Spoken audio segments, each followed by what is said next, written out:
first guest tonight, of course, is an Emmy Award-winning actress, and she was the star of Dr. Quinn, Medicine Woman.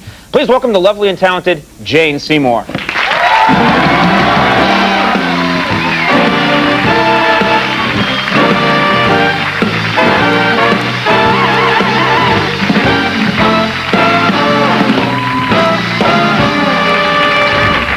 How are you? I'm great. How are you? Thank you for being here. I hope you weren't watching the show backstage. There's nothing to see up at the front. Thank you for being here. Thanks. Nice to have you on the program. Now, there's a lot going on in your life right now. I understand you just received an award in Monte Carlo. Is that right? I'm going day after tomorrow to Monte Carlo. I'm receiving the Golden Nymph Award. Okay, I don't want to know about this one. The Golden Nymph Award, it sounds, what is it? It's a new award. They're giving it to David Kelly, Roger Moore, and myself, and I think it's for a sort of achievement in television, something like that. Right, because it has kind of a dicey name. It does have a dicey name. Roger Moore may be showing up for the wrong reasons.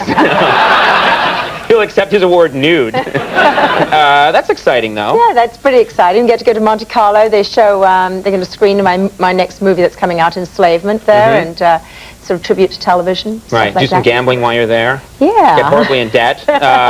Now, you, speaking of glamour, you were just on, was it recently, or was it a while ago that you were on Celebrity Jeopardy? Oh, God.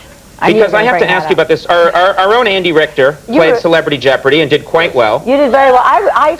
Something was really wrong. They rigged that button. I mean, Graham Nash had his finger Graham Nash beat you?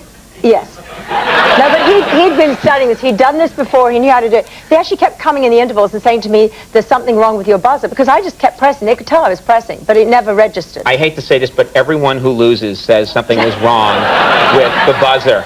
It's always, Andy, your buzzer seemed to work okay? Yeah, mine was fine. That's not a good. What are you saying that you go to push it down? There's a trick to it. Yes, they said, you know, like have it half pressed so you can just really get. I mean, I was really doing everything I could with that buzzer. It just wasn't happening. But Graham Nash, the '60s burnout, was beating you left and right. Yeah, that's right. That's kind of frightening. Yeah, it was a little frightening. Do you get mad when you start to lose? Because Andy, your experience was that sometimes the other contestants get a little angry. Yeah. If they start to lose. No, I was wondering why I was on it anyway.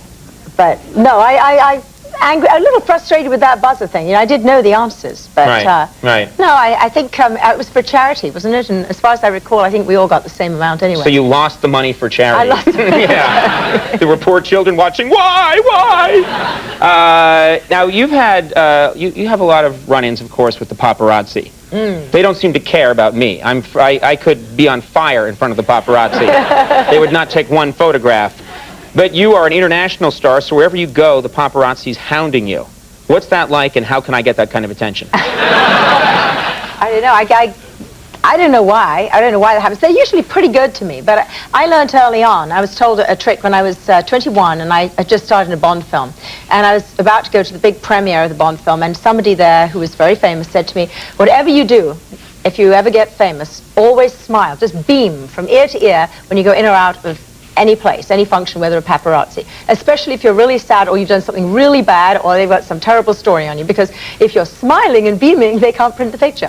Right, because if they want to run a story about you like your life's falling apart. Life's falling apart. You know, the problem is that they can run a story that you've gone insane. This is true. Just wherever you go. It was raining out, fleeing a car crash. Everything's fine.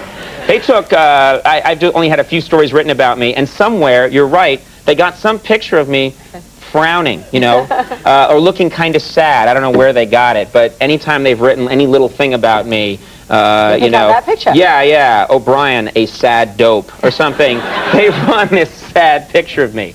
Now, I was reading up about you today, and I find out your father was a surgeon, is that correct? My father was a surgeon, an obstetrician and gynecologist, yes. And he believed, correct me if I'm wrong, but your dad believed that you should that he should take you to work even as a little kid and have you see what he does. Is that right? He did not want us to be hypochondriacs, number one, and number two, he didn't want us to be afraid of blood. So from the time I was about 2 or 3 years old, we'd be taken into operating theatre straight after the operation and see all the blood and all the mess. And the idea was that we would, you know, blood would never be an issue. And then by the time... Or a real issue. That could work two ways. So by the time I was 10, I actually watched surgery.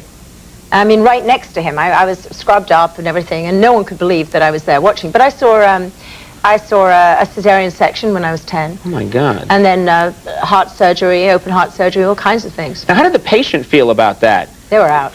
Okay, because I was thinking, the patient woke up and there's a 10-year-old, and he's like, hey, put that back, all right?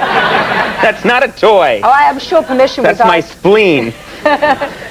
But, you know, I mean, people do things with their parents. I mean, for me, my father was a surgeon, and he'd come home at lunchtime, and there'd be little blood spatters on his little half-rimmed glasses, and that was just a perfectly normal thing. So he wasn't a neat freak, I guess. Wow, okay. It was actually great. The only problem was I had a C-section 4 years ago, and I wished I'd never seen one before, because I could have done without that.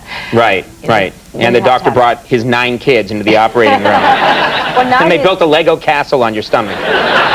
We filmed it. We did far worse. We filmed it. You filmed it? We filmed, I never told you people this, we filmed my C-section when I had the twins. My husband was a director, right, so he's filming this thing. Well, when will this be in theaters? And every once in a while, I hear with Pamela Anderson, then it sort of he kept going down to my tummy, and then it sort of got to a point where he couldn't handle it anymore, so it came back to my face. And I was blissfully unaware of this, you know, wide awake saying, hey, are we going to have babies soon? And I let my children sort it. I let my twins actually watch themselves. No, I continued the tradition. No! Well, they didn't think there was anything weird about it. They thought it was really cool, you know. Right. Here comes Johnny, here comes Chris. It's how we were born. Okay. We were very little. Did you put it to upbeat music at least? You know? All right. Well, I'm not coming to your house anytime soon. Well, thank you very much for being here. Nice to have you again. Never show me that film. Jane Seymour. Thank you for being a guest. Jane Seymour, everyone. Matthew Modine is coming up a little later on the show. We'll take a break. We'll be right back.